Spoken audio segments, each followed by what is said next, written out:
ଓଡ଼ିଆ ଉପନ୍ୟାସ ଧାରା। କେଉଁଟି ପ୍ରଥମ ଓଡ଼ିଆ ଉପନ୍ୟାସର ମାନ୍ୟତା ପାଇଛି? ଉତ୍ତର ପଦ୍ମମାଳୀ। ଏଥିମଧ୍ୟରୁ କେଉଁଟି ପ୍ରଥମ ଅସମ୍ପୂର୍ଣ୍ଣ ଉପନ୍ୟାସ? ଉତ୍ତର ସୌଦାମିନୀ।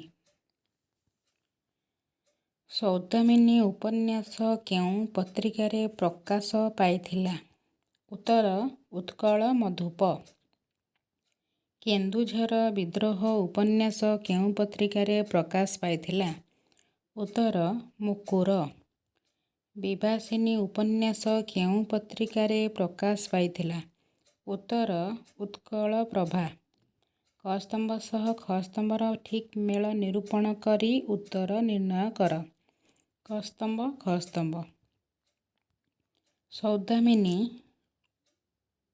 1878, ପଦ୍ମମାଳୀ 1888, 6 ମାଣ 8 ଗୁଣ୍ଠ 1897, ପ୍ରାୟଶ୍ଚିତ୍ତ 1915। 6 ମାଣ 8 ଗୁଣ୍ଠ ଉପନ୍ୟାସ କେଉଁ ପତ୍ରିକାରେ ପ୍ରକାଶ ପାଇଥିଲା? ଉତ୍ତର ଉତ୍କଳ ସାହିତ୍ୟ। 6 ମାଣ 8 ଗୁଣ୍ଠ ଉପନ୍ୟାସ କେଉଁ ମସିହାରେ ପୁସ୍ତକ ଭାବେ ପ୍ରକାଶ ପାଇଥିଲା? ଉତ୍ତର 1902। ଏଥିମଧ୍ୟରୁ କେଉଁଟି ଫକୀରମୋହନଙ୍କ ଦ୍ୱାରା ରଚିତ ଐତିହାସିକ ଉପନ୍ୟାସ? ଉତ୍ତର ଲଛମା। ନଟବର ଦାସ ଫକୀରମୋହନଙ୍କ କେଉଁ ଉପନ୍ୟାସର ଚରିତ୍ର? ଉତ୍ତର ମାମୁଁ। ଏଥିମଧ୍ୟରୁ କେଉଁଟି ଚିନ୍ତାମଣି ମହାନ୍ତିଙ୍କ ଉପନ୍ୟାସ ନୁହେଁ?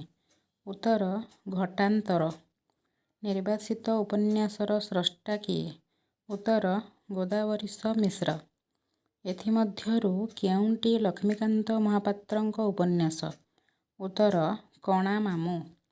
ବାସନ୍ତୀ ଉପନ୍ୟାସ କେତେଜଣ ଲେଖକଙ୍କ ଲେଖାରେ ସମୃଦ୍ଧ? ଉତ୍ତର 9। ଏଥିମଧ୍ୟରୁ କେଉଁଟି କାଳିନ୍ଦୀ ଚରଣ ପାଣିଗ୍ରାହୀଙ୍କ ରଚନା ନୁହେଁ? ଉତ୍ତର ପ୍ରତିଭା। ବଙ୍ଗଳା ଉପନ୍ୟାସ ବାରେୟାରୀର ଛାୟାରେ ରଚିତ ଓଡ଼ିଆ ଉପନ୍ୟାସର ନାମ କ'ଣ? ଉତ୍ତର ବାସନ୍ତୀ। ଏମାନଙ୍କ ମଧ୍ୟରୁ କିଏ ବାସନ୍ତୀ ଉପନ୍ୟାସର ଲେଖକ ନଥିଲେ? ଉତ୍ତର କୁନ୍ତଳା କୁମାରୀ ସାବତ। ବାସନ୍ତୀ ଉପନ୍ୟାସର ପ୍ରଥମ ପରିଚ୍ଛେଦଟି କିଏ ଲେଖିଥିଲେ? ଉତ୍ତର କାଳିନ୍ଦୀ ଚରଣ। ବାସନ୍ତୀ ଉପନ୍ୟାସରେ ସବୁଠାରୁ ଅଧିକ ପରିଚ୍ଛେଦ କିଏ ଲେଖିଥିଲେ? ଉତ୍ତର ସରଳା ଦେଈ। ବରଜୁ ଛକଡ଼ି କାଳିନ୍ଦୀ ଚରଣଙ୍କ କେଉଁ ଉପନ୍ୟାସର ଚରିତ୍ର?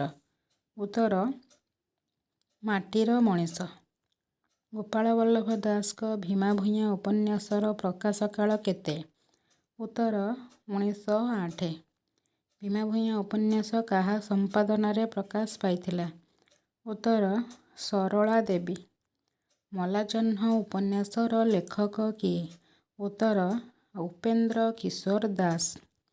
ଏଥିମଧ୍ୟରୁ କେଉଁଟି ଅପର୍ଣ୍ଣା ପଣ୍ଡାଙ୍କ ରଚିତ ଉପନ୍ୟାସ? ଉତ୍ତର କଳାବତୀ। ବୁଢ଼ା ଚଚା ଉପନ୍ୟାସର ଲେଖକ କିଏ? ଉତ୍ତର ଅଶ୍ୱିନୀ କୁମାର। ବସନ୍ତ ମାଳତୀ ଉପନ୍ୟାସର ସ୍ରଷ୍ଟା କିଏ? ଉତ୍ତର ବ୍ରଜବନ୍ଧୁ ମିଶ୍ର। କ ସ୍ତମ୍ଭରେ ଥିବା ଉପନ୍ୟାସ ଖ ସ୍ତମ୍ଭରେ ଥିବା କେଉଁ ପତ୍ରିକାରେ ପ୍ରକାଶ ପାଇଥିଲା? ତାର ଠିକ୍ ମେଳ ନିରୂପଣ କର। କ ସ୍ତମ୍ଭ ଖ ସ୍ତମ୍ଭ। ସୌଦାମିନୀ ଉତ୍କଳମଧୁପ। ଅନାଥିନୀ ପ୍ରଦୀପ। ଉନ୍ମାଦିନୀ ଇନ୍ଦ୍ରଧନୁ। ବିବାସିନୀ ଉତ୍କଳପ୍ରଭା। ସୁନାବୋହୂ ଉପନ୍ୟାସର ରଚୟିତା କିଏ? ଉତ୍ତର ଜନାର୍ଦ୍ଦନ ପୂଜାରୀ। ଦୀନବନ୍ଧୁ ପାଳଙ୍କ ରଚିତ ଉପନ୍ୟାସର ନାମ କ'ଣ? ଉତ୍ତର କୁନ୍ତଳିନୀ। ଏଥିମଧ୍ୟରୁ ଗୋଦାବରୀଶ ମିଶ୍ରଙ୍କ ଦ୍ୱାରା ରଚିତ କେଉଁ ଉପନ୍ୟାସ ପାଇକ ବିଦ୍ରୋହ ଉପରେ ପର୍ଯ୍ୟବସିତ? ଉତ୍ତର 1817। ଫକୀରମୋହନଙ୍କ କେଉଁ ଉପନ୍ୟାସ ଅପୂର୍ବ ମିଳନ ନାମରେ ଉତ୍କଳ ସାହିତ୍ୟ ପତ୍ରିକାରେ ପ୍ରକାଶ ପାଇଥିଲା? ଉତ୍ତର ଲଛମା। ପ୍ରକାଶ କାଳ ଅନୁଯାୟୀ ଫକୀରମୋହନଙ୍କ ଉପନ୍ୟାସ ଗୁଡ଼ିକର କ୍ରମ ନିରୂପଣ କର। ଉତ୍ତର 6 ମାଣ 8 ଗୁଣ୍ଠ, ଲଛମା, ମାମୁଁ, ପ୍ରାୟଶ୍ଚିତ। ଏଥିମଧ୍ୟରୁ କେଉଁଟି ପ୍ରଥମ ମନସ୍ତାତ୍ତ୍ୱିକ ଉପନ୍ୟାସ? ଉତ୍ତର ମନେ ମନେ। ଉଦାସୀ ଛଦ୍ମନାମରେ କେନ୍ଦୁଝର ବିଦ୍ରୋହ ଉପନ୍ୟାସ କିଏ ମୁକୁରରେ ଧାରାବାହିକ ଲେଖୁଥିଲେ? ଉତ୍ତର ଉମେଶ ଚନ୍ଦ୍ର ସରକାର। ଅନାଥିନୀ ମଠର ସମ୍ବାଦ ଅସମ୍ପୂର୍ଣ୍ଣ ଉପନ୍ୟାସ ଦ୍ୱୟର ରଚୟିତା କେଉଁ ଛଦ୍ମ ନାମରେ ଲେଖୁଥିଲେ? ଉତ୍ତର ଶ୍ରୀ। କସ୍ତମ୍ଭ ସହ ଖସ୍ତମ୍ଭର ସଠିକ୍ ମେଳ ନିରୂପଣ କର। କସ୍ତମ୍ଭ ଖସ୍ତମ୍ଭ। 6 ମାଣ 8 ଗୁଣ୍ଠ ରାମଚନ୍ଦ୍ର ମଙ୍ଗରାଜ। ଲଛମା ଭାସ୍କର ପଣ୍ଡିତ। ମାମୁଁ ନଟବର ଦାସ। ପ୍ରାୟଶ୍ଚିତ ଶଙ୍କର୍ଷଣ ମହାନ୍ତି। ଟମାସ ହାର୍ଡିଙ୍କ ପରି ଖ୍ୟାତନାମା ଔପନ୍ୟାସିକଙ୍କ ସହ କେଉଁ ଓଡ଼ିଆ ଔପନ୍ୟାସିକଙ୍କୁ ତୁଳନା କରାଯାଏ? ଉତ୍ତର ଫକୀରମୋହନ ସେନାପତି। ମାଟିର ମଣିଷ ଉପନ୍ୟାସର ରଚନାକାଳ କେତେ ମସିହା? ଉତ୍ତର 1931। ଏଥିମଧ୍ୟରୁ କେଉଁଟି ଗୋଦାବରୀଶ ମହାପାତ୍ରଙ୍କ ଉପନ୍ୟାସ ନୁହେଁ? ଉତ୍ତର ମଲା ଜହ୍ନ। ଚଣାବାଲା ଉପନ୍ୟାସର ଲେଖକ କିଏ? ଉତ୍ତର ଅଶ୍ୱିନୀ କୁମାର ଘୋଷ। ଏଥିମଧ୍ୟରୁ କେଉଁଟି ହରେକୃଷ୍ଣ ମହତାବଙ୍କ ଦ୍ୱାରା ରଚିତ ଉପନ୍ୟାସ ନୁହେଁ? ଉତ୍ତର ଭ୍ରାନ୍ତି। ଏଥିମଧ୍ୟରୁ କେଉଁ ଉପନ୍ୟାସରେ ନଅଙ୍କ ଦୁର୍ଭିକ୍ଷର କଥା କୁହାଯାଇଛି? ଉତ୍ତର ମୁକ୍ତାଗଡ଼ର କ୍ଷୁଧା। ଏଥିମଧ୍ୟରୁ କେଉଁଟି କୁନ୍ତଳା କୁମାରୀ ସାବତଙ୍କ ରଚିତ ଉପନ୍ୟାସ ନୁହେଁ? ଉତ୍ତର ପ୍ରତିହିଂସା। ରଘୁଅରକ୍ଷିତ ଉପନ୍ୟାସର ସ୍ରଷ୍ଟା କିଏ? ଉତ୍ତର କୁନ୍ତଳା କୁମାରୀ ସାବତ। ଏଥିମଧ୍ୟରୁ କେଉଁଟି ରାମପ୍ରସାଦ ସିଂଙ୍କ ରଚିତ ଉପନ୍ୟାସ ନୁହେଁ? ଉତ୍ତର ମଣିକାଞ୍ଚନ। କାଳିନ୍ଦୀ ଚରଣ ପାଣିଗ୍ରାହୀ ବାସନ୍ତୀ ଉପନ୍ୟାସରେ କେତୋଟି ପରିଚ୍ଛେଦ ଲେଖିଛନ୍ତି? ଉତ୍ତର 5ଟି। ବାସନ୍ତୀ ଉପନ୍ୟାସର ପ୍ରକାଶ କାଳ କେତେ? ଉତ୍ତର 1931। ପ୍ରକାଶ କାଳ ଅନୁଯାୟୀ କୁନ୍ତଳା କୁମାରୀ ସାବତଙ୍କ ଉପନ୍ୟାସ ଗୁଡ଼ିକର କ୍ରମ ନିରୂପଣ କର। ଉତ୍ତର ଭ୍ରାନ୍ତି, କାଳୀବୋହୂ, ନଅତୁଣ୍ଡି, ପରଶମଣି। ମନେ ମନେ ଉପନ୍ୟାସ କେବେ ପ୍ରକାଶିତ? ଉତ୍ତର 1926। ସତୀ ଓ ନାଥନନା କେଉଁ ଉପନ୍ୟାସର ଚରିତ୍ର? ଉତ୍ତର ମଲା ଜହ୍ନ। ଏଥିମଧ୍ୟରୁ କେଉଁଟି ଉପେନ୍ଦ୍ର କିଶୋର ଦାସଙ୍କ ଉପନ୍ୟାସ? ଉତ୍ତର ମଲା ଜହ୍ନ। ଏଥିମଧ୍ୟରୁ କେଉଁଟି ସୀତାଦେବୀ ଖାଡ଼ଗାଙ୍କ ରଚିତ ଉପନ୍ୟାସ ନୁହେଁ? ଉତ୍ତର ଝଞ୍ଜା। ଏଥିମଧ୍ୟରୁ କାହ୍ନୁଚରଣ ମହାନ୍ତିଙ୍କ ରଚିତ କେଉଁ ଉପନ୍ୟାସ ଦୁର୍ଭିକ୍ଷର ପଟ୍ଟଭୂମିରେ ରଚିତ? ଉତ୍ତର ହା ଅନ୍ନ। କା ଉପନ୍ୟାସ ପାଇଁ କାହ୍ନୁଚରଣ ମହାନ୍ତି କେଉଁ ମସିହାରେ କେନ୍ଦ୍ର ସାହିତ୍ୟ ଏକାଡେମୀ ପୁରସ୍କାର ପାଇଥିଲେ? ଉତ୍ତର 1959। ଏଥିମଧ୍ୟରୁ କେଉଁଟି କାହ୍ନୁଚରଣ ମହାନ୍ତିଙ୍କ ରଚିତ ଉପନ୍ୟାସ ନୁହେଁ? ଉତ୍ତର ଭାଇ ଭାଉଜ। କସ୍ତମ୍ଭ ସହ ଖସ୍ତମ୍ଭର ମିଳନରେ ଯଥାର୍ଥ ଉତ୍ତର ନିରୂପଣ କର। କସ୍ତମ୍ଭ ଖସ୍ତମ୍ଭ। ବରଜୁ ମାଟିର ମଣିଷ। ଭଗିଆ 6 ମାଣ 8 ଗୁଣ୍ଠ। ସନେଇ ଶାସ୍ତି ନାଥ ମଲା ଜହ୍ନ। ବୈଷ୍ଣବ ଚରଣ ଦାସଙ୍କ ମନେ ମନେ ଉପନ୍ୟାସ କେତୋଟି ପର୍ଯ୍ୟାୟରେ ବିଭକ୍ତ? ଉତ୍ତର 4। କନକଲତା ଉପନ୍ୟାସର ରଚୟିତା କିଏ? ଉତ୍ତର ନନ୍ଦକିଶୋର ବଳ। ଏଥିମଧ୍ୟରୁ କେଉଁଟି କମଳାକାନ୍ତ ଦାସଙ୍କ ରଚିତ ଉପନ୍ୟାସ ନୁହେଁ? ଉତ୍ତର ମିଳନର ଛନ୍ଦ। 24 ନମ୍ବର କ୍ୟାବିନ୍ ଉପନ୍ୟାସର ଲେଖକ କିଏ? ଉତ୍ତର କମଳାକାନ୍ତ ଦାସ। ମୋ ସ୍ୱପ୍ନର ସହର ଉପନ୍ୟାସର ଲେଖକ କିଏ? ଉତ୍ତର ଲକ୍ଷ୍ମୀଧର ନାଏକ। ଏଥିମଧ୍ୟରୁ କେଉଁଟି ନିତ୍ୟାନନ୍ଦ ମହାପାତ୍ରଙ୍କ ରଚିତ ଉପନ୍ୟାସ ନୁହେଁ? ଉତ୍ତର ତଥାସ୍ତୁ। କେଉଁ ଉପନ୍ୟାସ ପାଇଁ ନିତ୍ୟାନନ୍ଦ ମହାପାତ୍ର କେନ୍ଦ୍ର ସାହିତ୍ୟ ଏକାଡେମୀ ପୁରସ୍କାର ଲାଭ କରିଥିଲେ? ଉତ୍ତର ଘର ଡିହ। କ ସ୍ତମ୍ଭ ସହ ଖ ସ୍ତମ୍ଭର ମିଳନରେ ଯଥାର୍ଥ ଉତ୍ତର ନିର୍ଣ୍ଣୟ କର। କ ସ୍ତମ୍ଭ ଖ ସ୍ତମ୍ଭ। କନକ ମନେ ମନେ। ଶେଫାଳିକା ଭ୍ରାନ୍ତି।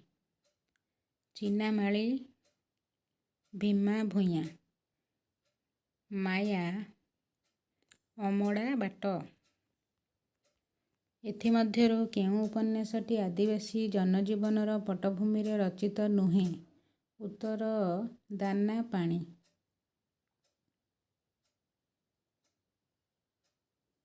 ଏଥିମଧ୍ୟରୁ ଗୋପୀନାଥ ମହାନ୍ତିଙ୍କ ରଚିତ କେଉଁ ଉପନ୍ୟାସ ଭୂଦାନ ଆନ୍ଦୋଳନର ପୃଷ୍ଠଭୂମିରେ ରଚିତ? ଉତ୍ତର ଶିବ ଭାଇ। ଏଥିମଧ୍ୟରୁ କେଉଁଟି ଗୋପୀନାଥ ମହାନ୍ତିଙ୍କ ରଚିତ ଉପନ୍ୟାସ ନୁହେଁ? ଉତ୍ତର ଚନ୍ଦ୍ର ଓ ଚମ୍ପା। ଅମୃତର ସନ୍ତାନ ପାଇଁ ଗୋପୀନାଥ ମହାନ୍ତି କେଉଁ ବର୍ଷ କେନ୍ଦ୍ର ସାହିତ୍ୟ ଏକାଡେମୀ ପୁରସ୍କାର ପାଇଥିଲେ? ଉତ୍ତର 1955। ଏଥିମଧ୍ୟରୁ କାହ୍ନୁଚରଣଙ୍କ କେଉଁ ଉପନ୍ୟାସରେ ଅତୀତ ନୌବାଣିଜ୍ୟର ସ୍ମୃତି ରହିଛି? ଉତ୍ତର ବାଲିରାଜା। କେଉଁ ଉପନ୍ୟାସ ପାଇଁ ଗୋପୀନାଥ ମହାନ୍ତି ଜ୍ଞାନପୀଠ ପୁରସ୍କାର ଲାଭ କରିଛନ୍ତି? ଉତ୍ତର ମାଟି ମଟାଳ। ପ୍ରକାଶ କାଳ ଅନୁଯାୟୀ ଗୋପୀନାଥ ମହାନ୍ତିଙ୍କ ରଚିତ ଉପନ୍ୟାସର କ୍ରମ ନିରୂପଣ କର। ଉତ୍ତର ଦାଦିବୁଢ଼ା, ପରଜା, ହରିଜନ, ଅମୃତର ସନ୍ତାନ। କେଉଁ ମସିହାରେ ଗୋପୀନାଥ ମହାନ୍ତି ଜ୍ଞାନପୀଠ ପୁରସ୍କାର ଲାଭ କରିଥିଲେ? ଉତ୍ତର 1973। ଶୁକ୍ରଜାନି ଓ ମାଣ୍ଡିଆଜାନି ଗୋପୀନାଥ ମହାନ୍ତିଙ୍କ କେଉଁ ଉପନ୍ୟାସର ଚରିତ୍ର? ଉତ୍ତର ପରଜା। କେଉଁଟି ନାୟିକା ବିହୀନ ଉପନ୍ୟାସର ମର୍ଯ୍ୟାଦା ଲାଭ କରିଛି? ଉତ୍ତର ଚିତ୍ରଗ୍ରୀବ। ଗୋପୀନାଥ ମହାନ୍ତିଙ୍କ ରଚିତ ନିମ୍ନୋକ୍ତ ଉପନ୍ୟାସ ମଧ୍ୟରୁ କେଉଁଟି ଚେତନା ପ୍ରବାହ ଧାରାର ଉପନ୍ୟାସ? ଉତ୍ତର ଲୟ ବିଲୟ। ଚନ୍ଦ୍ର ଓ ଚମ୍ପା ଉପନ୍ୟାସର ରଚୟିତା କିଏ? ଉତ୍ତର ବାମାଚରଣ ମିତ୍ର। ନାକଟା ଚିତ୍ରକର ଉପନ୍ୟାସର ସ୍ରଷ୍ଟା କିଏ? ଉତ୍ତର ଫତୁରାନନ୍ଦ। ଜୟଦେବଙ୍କ ଜୀବନକୁ ନେଇ ରଚିତ ଲଳିତ ଲବଙ୍ଗଲତା ଉପନ୍ୟାସର ରଚୟିତା କିଏ? ଉତ୍ତର ବ୍ରଜମୋହନ ମହାନ୍ତି। ଏଥିମଧ୍ୟରୁ କେଉଁଟି ରାଜକିଶୋର ପଟ୍ଟନାୟକଙ୍କ ରଚିତ ଉପନ୍ୟାସ ନୁହେଁ? ଉତ୍ତର ମନେ ମନେ। କ ସ୍ତମ୍ଭ ସହ ଖ ସ୍ତମ୍ଭର ମିଳନରେ ଯଥାର୍ଥ ଉତ୍ତର ନିରୂପଣ କର। କ ସ୍ତମ୍ଭ ଖ ସ୍ତମ୍ଭ। ରବି ମାଟି ମଟାଳ। ଦୁଷ୍ମନ୍ତ ଝଞ୍ଜା। ପିଉ ଅମୃତର ସନ୍ତାନ। ବେଣୁଧର ହା ଅନ୍ନ। ଏଥିମଧ୍ୟରୁ କେଉଁଟି ସୁରେନ୍ଦ୍ର ମହାନ୍ତିଙ୍କ ରଚିତ ଉପନ୍ୟାସ ନୁହେଁ? ଉତ୍ତର ଭଉଁରୀ। ନିମ୍ନୋକ୍ତ ମଧ୍ୟରୁ କେଉଁଟି ସୁରେନ୍ଦ୍ର ମହାନ୍ତିଙ୍କ ରଚିତ ରାଜନୀତିକ ଉପନ୍ୟାସ? ଉତ୍ତର ଅନ୍ଧ ଦିଗନ୍ତ। କେଉଁ ଉପନ୍ୟାସ ପାଇଁ ସୁରେନ୍ଦ୍ର ମହାନ୍ତି କେନ୍ଦ୍ର ସାହିତ୍ୟ ଏକାଡେମୀ ପୁରସ୍କାର ଲାଭ କରିଥିଲେ? ଉତ୍ତର ନୀଳ ଶୈଳ। କେଉଁ ବର୍ଷ ସୁରେନ୍ଦ୍ର ମହାନ୍ତି କେନ୍ଦ୍ର ସାହିତ୍ୟ ଏକାଡେମୀ ପୁରସ୍କାର ଲାଭ କରିଥିଲେ? ଉତ୍ତର 1969। ଏଥିମଧ୍ୟରୁ କେଉଁଟି ଏକ ଐତିହାସିକ ଉପନ୍ୟାସ ନୁହେଁ? ଉତ୍ତର ନେତି ନେତି। ସୁରେନ୍ଦ୍ର ମହାନ୍ତିଙ୍କ ନିମ୍ନୋକ୍ତ ଉପନ୍ୟାସ ମଧ୍ୟରୁ କେଉଁଟି ଏକ ଚରିତ ଉପନ୍ୟାସ? ଉତ୍ତର କୁଳବୃଦ୍ଧ। ଏଥିମଧ୍ୟରୁ କେଉଁଟି ନରସିଂହ ସାହୁଙ୍କ ରଚିତ ଉପନ୍ୟାସ ନୁହେଁ? ଉତ୍ତର ଚୋରାବାଲି। ଏଥିମଧ୍ୟରୁ କେଉଁଟି ଏକ ବୈଜ୍ଞାନିକ ଉପନ୍ୟାସ? ଉତ୍ତର ଚନ୍ଦ୍ରର ମୃତ୍ୟୁ। ସୁରେନ୍ଦ୍ର ମହାନ୍ତିଙ୍କ କେଉଁ ଉପନ୍ୟାସ ବୌଦ୍ଧ ଧର୍ମର ପଟ୍ଟଭୂମିରେ ରଚିତ? ଉତ୍ତର ଆଜୀବକର ଅଟ୍ଟହାସ। ଅମଡ଼ା ବାଟ ଉପନ୍ୟାସର ରଚୟିତା କିଏ? ଉତ୍ତର ବସନ୍ତ କୁମାରୀ ପଟ୍ଟନାୟକ। ଏଥିମଧ୍ୟରୁ କେଉଁଟି ବସନ୍ତ କୁମାରୀ ପଟ୍ଟନାୟକଙ୍କ ଉପନ୍ୟାସ ନୁହେଁ? ଉତ୍ତର ନେତା ଓ ନେତ୍ରମଣି। ଏମାନଙ୍କ ମଧ୍ୟରୁ କେଉଁ ଔପନ୍ୟାସିକ ଅତିବଡ଼ି ଜଗନ୍ନାଥ ଦାସ ପୁରସ୍କାର ଲାଭ କରିନାହାନ୍ତି? ଉତ୍ତର ସୁରେନ୍ଦ୍ର ମହାନ୍ତି। ଧରା ଓ ଧାରା ଉପନ୍ୟାସର ଲେଖକ କିଏ? ଉତ୍ତର ମହାପାତ୍ର ନୀଳମଣି ସାହୁ। ଏଥିମଧ୍ୟରୁ କେଉଁଟି କିଶୋରୀଚରଣ ଦାସଙ୍କ କୃତି? ଉତ୍ତର ସାତୋଟି ଦିନର ସତୀ। ପ୍ରଥମ ସାରଳା ପୁରସ୍କାର ଲାଭ କରିଥିବା ଲେଖକ କିଏ? ଉତ୍ତର ସୁରେନ୍ଦ୍ର ମହାନ୍ତି। ଏଥିମଧ୍ୟରୁ କେଉଁଟି ମହାପାତ୍ର ନୀଳମଣି ସାହୁଙ୍କ ରଚିତ ଉପନ୍ୟାସ? ଉତ୍ତର ତାମସୀ ରାଧା। କ ସ୍ତମ୍ଭ ସହ ଖ ସ୍ତମ୍ଭର ମିଳନରେ ଉତ୍ତର ନିରୂପଣ କର। କ ସ୍ତମ୍ଭ ଖ ସ୍ତମ୍ଭ। ନିଧି ଦାସ ଅନ୍ଧଦିଗନ୍ତ, ରାମଚନ୍ଦ୍ର ଦେବ ନୀଳଶୈଳ, ସୁବ୍ରତ ହଂସଗୀତି, ତିମିରସୁ କୃଷ୍ଣାବେଣୀରେ ସନ୍ଧ୍ୟା। ମାକ୍ସିମ୍ ଗର୍କିଙ୍କ ମଦର ଉପନ୍ୟାସର ଓଡ଼ିଆ ଅନୁବାଦ କିଏ କରିଥିଲେ? ଉତ୍ତର ଅନନ୍ତ ପଟ୍ଟନାୟକ। ଏଥିମଧ୍ୟରୁ କେଉଁ ଉପନ୍ୟାସଟି ମଧୁସୂଦନ ଦାସଙ୍କ ଜୀବନୀକୁ ନେଇ ରଚିତ? ଉତ୍ତର ଶତାବ୍ଦୀର ସୂର୍ଯ୍ୟ। ଏଥିମଧ୍ୟରୁ କେଉଁଟି ଗୋବିନ୍ଦ ଦାସଙ୍କ ଉପନ୍ୟାସ ନୁହେଁ? ଉତ୍ତର ଦୂରଦିଗନ୍ତ।